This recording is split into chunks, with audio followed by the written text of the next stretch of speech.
अपनी बात प्रारंभ करने से पहले मैं आप सबसे एक प्रार्थना करना चाहता हूं। आप जहां हैं वहीं अपने स्थान पर बैठे रह करके ही, खड़े होने की जरूरत नहीं है, बैठकर ही 22 तारीख को का स्मरण करते हुए उन सबको श्रद्धांजलि देंगे। उसके बाद मैं आज अपनी बात प्रारंभ करूंगा।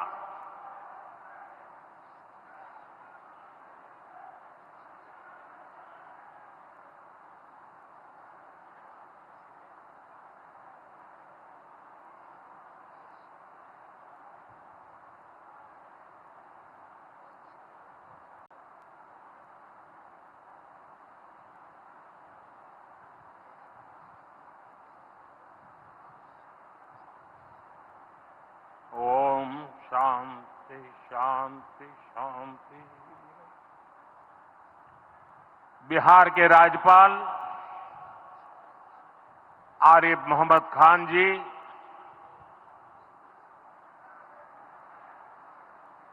यहां के लोकप्रिय मुख्यमंत्री मेरे मित्र श्रीमान नीतीश कुमार जी, मंच पर उपस्थित अन्य सभी वरिष्ठ महानुभाव और बिहार के मेरे प्यारे भाई और बहनों, आज पंचायती राज दिवस के मौके पर पूरा देश मिथिला से जुड़ा है, बिहार से जुड़ा है।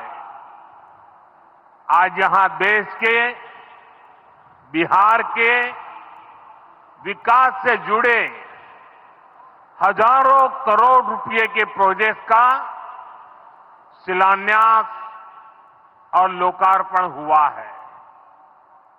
बिजली, रेल, इंफ्रास्ट्रक्चर के इन विभिन्न कार्यों से बिहार में रोजगार के नए मौके बनेंगे। आज राष्ट्र कवि रामधारी सिंह दिनकर जी की पुण्यतिथि भी है। मैं उन्हें विनम्र श्रद्धांजलि अर्पित करता हूं। साथियों, बिहार वो धरती है जहां से पूज्य बापू ने सत्याग्रह के मंत्र का विस्तार किया था। पूज्य बापू का दृढ़ विश्वास था कि जब तक भारत के गांव मजबूत नहीं होंगे, तब तक भारत का तेज विकास नहीं हो पाएगा। देश में पंचायती राज की परिकल्पना के पीछे यही भावना है। बीते दशक में पंचायतों को सशक्त करने के लिए एक के बाद एक कदम उठाए गए। टेक्नोलॉजी के माध्यम से भी पंचायतों को मजबूत किया गया। बीते दशक में 2 लाख से ज्यादा ग्राम पंचायतों को इंटरनेट से जोड़ा गया है। 5.5 लाख से ज्यादा कॉमन सर्विस सेंटर्स गांवों में बने। पंचायतों के डिजिटल होने से एक और फायदा हुआ है। जीवन मृत्यु प्रमाण पत्र, भूमि धारण प्रमाण पत्र, ऐसे कई दस्तावेज आसानी से प्राप्त कर सकते हैं। आजादी के अनेक दशकों बाद जहां देश को संसद की नई इमारत मिली, वहीं देश में 30,000 नए पंचायत भवन भी बनाए गए। पंचायतों को पर्याप्त फंड मिले, ये भी सरकार की प्राथमिकता रही है। बीते 10 साल में 2 लाख करोड़ रुपए से ज्यादा का फंड पंचायतों को मिला है। ये सारा पैसा गांव के विकास में लगा है। साथियों, ग्राम पंचायतों की एक और बड़ी समस्या भूमि विवाद से जुड़ी रही है। कौन सी जमीन आबादी की है, कौन सी खेती की है, पंचायत की जमीन कौन सी है, सरकारी जमीन कौन सी है, और इन सारे विषयों पर अक्सर विवाद रहता था। इसके समाधान के लिए जमीनों का डिजिटलीकरण किया जा रहा है। जमीनों के रिकॉर्ड का डिजिटलीकरण से अनावश्यक विवादों को सुलझाने में मदद मिली है। साथियों, हमने देखा है कि पंचायतों ने कैसे सामाजिक भागीदारी को सशक्त किया। बिहार देश का पहला राज्य था जहां महिलाओं को इनमें 50% आरक्षण की सुविधा दी गई, और इसलिए मैं नीतीश जी का अभिनंदन करता हूं। आज बहुत बड़ी संख्या में गरीब, दलित, महादलित, पिछड़े, अति पिछड़े समाज की बहन बेटियां बिहार में जनप्रतिनिधि बनकर सेवाएं दे रही है, और यही सच्चा सामाजिक न्याय है। यही सच्ची सामाजिक भागीदारी है। लोकतंत्र ज्यादा से ज्यादा भागीदारी से ही समृद्ध होता है, सशक्त होता है। इसी सोच के साथ लोकसभा और विधानसभा में महिलाओं के लिए 33% आरक्षण का कानून भी बनाया गया है। इसका लाभ देश के हर राज्य की महिलाओं को होगा। हमारी बहन बेटियों को ज्यादा प्रतिनिधित्व मिलेगा। साथियों, देश में महिलाओं की आय बढ़ाने के लिए रोजगार, स्वरोजगार के नए अवसर बनाने के लिए सरकार मिशन मोड में काम कर रही है। बिहार में चल रहे जीविका दीदी इस कार्यक्रम से अनेक बहनों का जीवन बदला है। आज ही यहां बिहार की बहनों के स्वयं सहायता समूहों को करीब 1,000 करोड़ रुपए की मदद दी गई है। इससे बहनों के आर्थिक सशक्तिकरण को और बल मिलेगा। ये देश में 3 करोड़ लखपति दीदी बनाने के लक्ष्य की प्राप्ति में और सहयोगी बनेगा। साथियों, बीते दशक में ग्रामीण अर्थव्यवस्था को नई गति मिली है। गांवों में गरीबों के घर बने, सड़कें बनी, पक्के रास्ते बने हैं, गांवों में गैस कनेक्शन पहुंचे, पानी के कनेक्शन पहुंचे, शौचालय बने हैं। ऐसे हर काम से गांव में लाखों करोड़ रुपए पहुंचे हैं। रोजगार के नए अवसर भी बने हैं। मजदूर से लेकर किसान और गाड़ी वाले से लेकर दुकानदार तक सबको कमाई के नए मौके मिले हैं। इससे उस समाज को सबसे अधिक फायदा हो रहा है जो पीढ़ियों से वंचित रहे थे। मैं आपको पीएम आवास योजना का उदाहरण दूंगा। इस योजना का लक्ष्य है देश में कोई भी गरीब परिवार बेघर ना हो, सबके सिर पर पक्की छत हो। अभी जब इन माताओं बहनों को मैं घर की चाबी दे रहा था, उनके चेहरे पर जो संतोष नजर आ रहा था, उनमें जो नया आत्मविश्वास दिख रहा था, वो वाकई इन गरीबों के लिए काम करने की प्रेरणा का कारण बन जाता है। और इसी लक्ष्य के साथ बीते दशक में 4 करोड़ से अधिक पक्के घर बनवाए गए हैं। बिहार में भी अब तक 57 लाख गरीब परिवारों को पक्के घर मिल चुके हैं।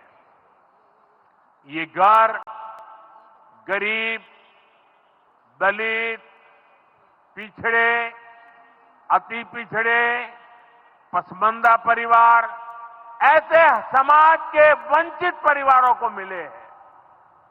आने वाले सालों में 3 करोड़ और पक्के घर गरीबों को मिलने जा रहे हैं। आज ही बिहार के करीब 1.5 लाख परिवार अपने नए पक्के घर में गृह प्रवेश कर रहे हैं। देश भर के 15 लाख गरीब परिवारों को नए घरों के निर्माण के स्वीकृति पत्र भी दिए गए हैं।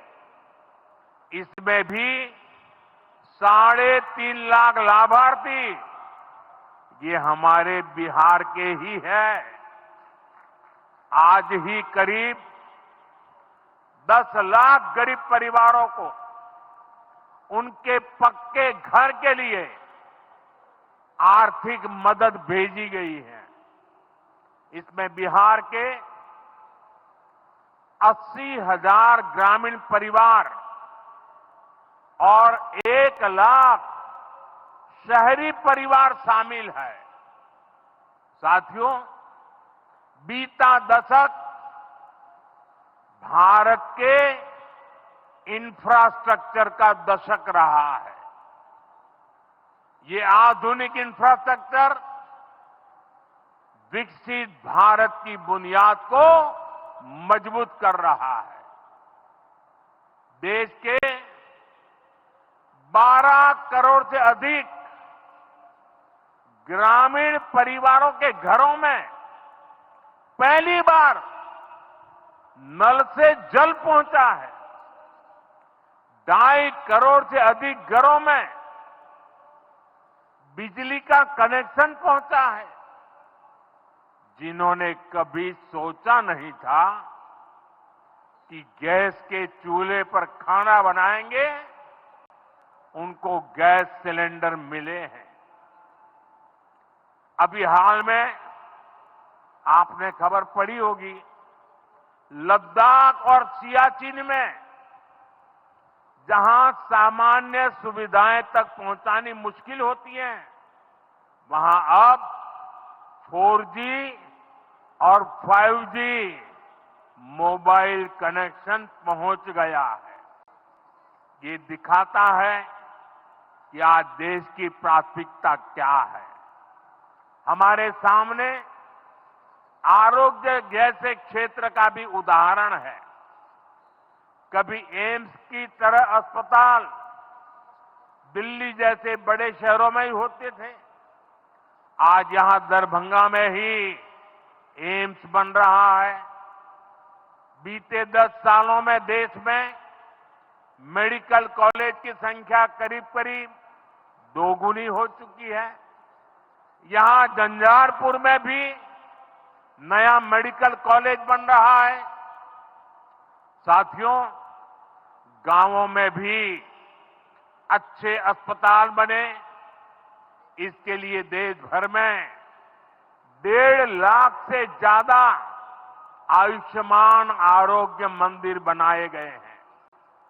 बिहार में ऐसे 10,000 से अधिक आयुष्मान आरोग्य मंदिर बने हैं। इसी तरह जन औषधि केंद्र गरीब और मिडिल क्लास के लिए बहुत बड़ी राहत बन चुके हैं। यहां 80% डिस्काउंट पर सस्ती दवाएं मिलती हैं। बिहार में 800 से ज्यादा जन औषधि केंद्र बनवाए गए हैं। इससे बिहार के लोगों का 2,000 करोड़ रुपया दवाई पर होने वाला खर्च बचा है। आयुष्मान भारत योजना के तहत भी बिहार में लाखों परिवारों का मुफ्त इलाज हो चुका है।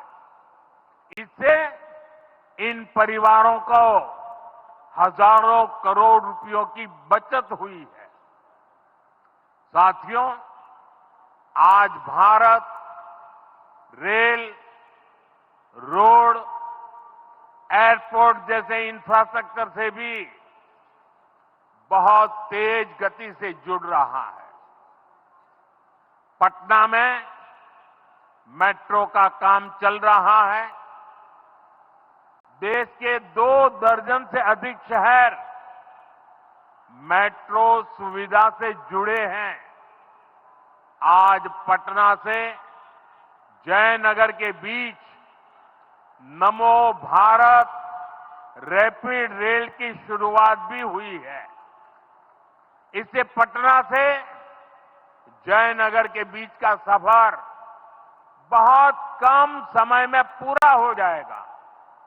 समस्तीपुर, दरभंगा, मधुबनी और बेगूसराय के लाखों लोगों को नमो भारत रैपिड रेल से मदद मिलेगी। साथियों, आज यहां अनेक नई रेलवे लाइनों का उद्घाटन और लोकार्पण हुआ है। सहरा से मुंबई तक आधुनिक अमृत भारत ट्रेन शुरू होने से हमारे श्रमिक परिवारों को बहुत सुविधा होगी। हमारी सरकार मधुबनी और झंझारपुर से ऐसे बिहार के दर्जनों रेलवे स्टेशनों को भी आधुनिक बना रही है। दरभंगा एयरपोर्ट से मिथिला की बिहार की एयर कनेक्टिविटी बेहतर हुई है। पटना एयरपोर्ट का भी विस्तार किया जा रहा है। विकास के इन कार्यों से बिहार में रोजगार के नए अवसर बन रहे हैं। साथियों, हमारे किसान ग्रामीण अर्थव्यवस्था की रीढ़ है। ये रीढ़ जितनी मजबूत होगी, गांव उतने ही मजबूत होंगे, देश उतना ही सशक्त होगा। हम सब जानते हैं, मिथिला का कोशी का एक क्षेत्र बाढ़ से बहुत परेशान रहा है। सरकार बिहार में बाढ़ के प्रकोप को कम करने के लिए 11,000 करोड़ रुपए खर्च करने वाली है। इससे बागमती, धार, बूढ़ी गंडक, कोसी पर बांध बनेंगे।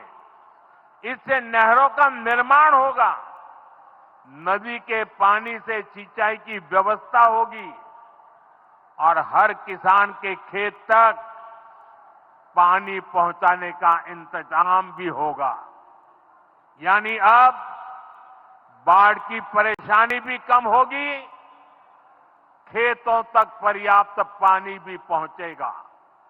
साथियों, मखाना आज देश और दुनिया के लिए सुपर फूड है, लेकिन मिथिला की तो ये संस्कृति का हिस्सा है। इसी संस्कृति को हम यहां की समृद्धि का भी सूत्र बना रहे हैं। हमने मखाने को जीआई टैग दिया है, यानी मखाना इसी धरती का उत्पाद है। इस पर अब आधिकारिक मोहर लग गई है। मखाना रिसर्च सेंटर को भी नेशनल स्टेटस दिया गया है। बजट में जिस मखाना बोर्ड की घोषणा की गई है, वो बनने से मखाना किसानों का भाग्य बदलने वाला है। बिहार का मखाना दुनिया भर के बाजारों तक सुपर फूड के रूप में पहुंचेगा। बिहार में national institute of food technology and management भी बनने वाला है। इससे यहां के नौजवानों को फूड प्रोसेसिंग से जुड़े छोटे उद्यम लगाने में और मदद मिलेगी। साथियों, खेती के साथ साथ मछली उत्पादन में भी बिहार निरंतर आगे बढ़ रहा है। हमारे मछुआरे साथी अब किसान क्रेडिट कार्ड की सुविधा का लाभ ले पा रहे हैं। इससे मछली के काम में जुटे अनेक परिवारों को लाभ हुआ है। पीएम मत्स्य संपदा योजना के तहत भी बिहार में सैकड़ों करोड़ रुपए के काम हुए हैं। साथियों,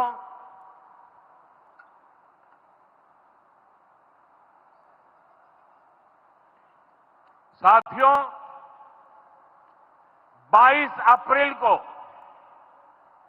जम्मू कश्मीर के पहलगाम में आतंकियों ने मासूम देशवासियों को जिस बेरहमी से मारा है, उससे पूरा देश व्यथित है। कोटि कोटि देशवासी दुखी हैं। सभी पीड़ित परिवारों के इस दुख में पूरा देश उनके साथ खड़ा है।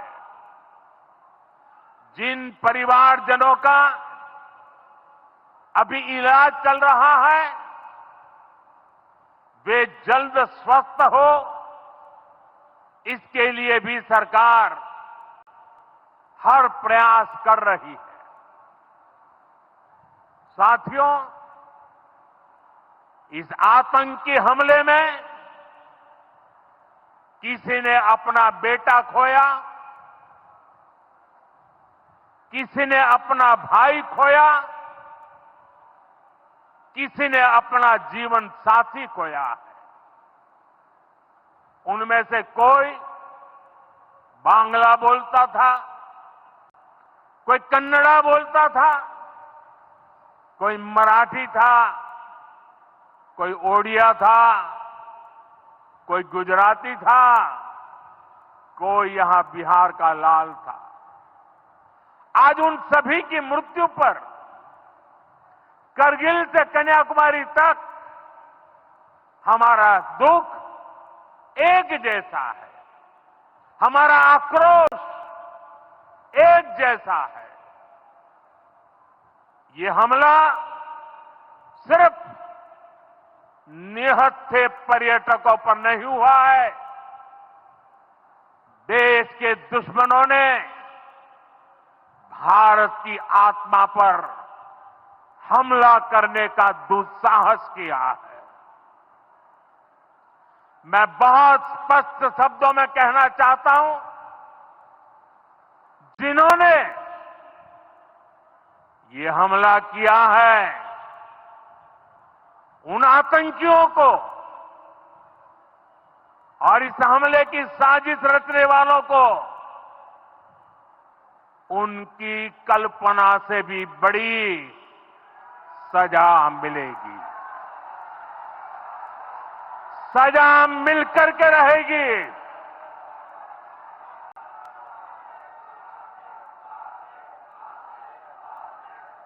अब आतंकियों की बची खुची जमीन को भी मिट्टी में मिलाने का समय आ गया है।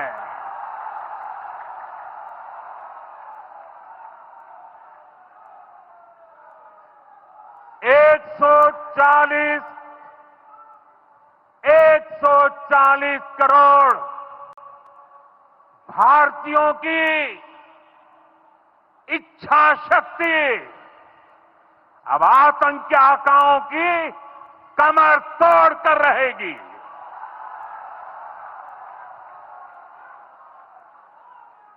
Friends, today from the soil of Bihar, I say to the whole world, India will identify, track and punish every terrorist and their backers. We will pursue them to the ends of the earth. India's spirit will never be broken by terrorism. Terrorism will not go unpunished.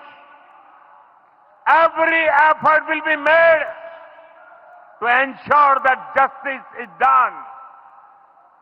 The entire nation is firm in this resolve.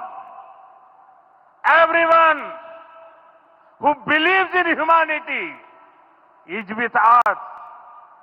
I thank the people of various countries and their leaders who have stood with us in these times. साथियों, शांति और सुरक्षा ये तेज विकास की सबसे जरूरी शर्त है। विकसित भारत के लिए विकसित बिहार जरूरी है। बिहार में विकास हो और विकास का लाभ यहां हर वर्ग, हर क्षेत्र तक पहुंचे, ये हम सभी का प्रयास है। पंचायती राज दिवस पर इस कार्यक्रम से जुड़ने के लिए मैं एक बार फिर आप सभी का आभार व्यक्त करता हूं। बहुत बहुत धन्यवाद। मेरे साथ बोले, भारत माता की, भारत माता की, भारत माता की।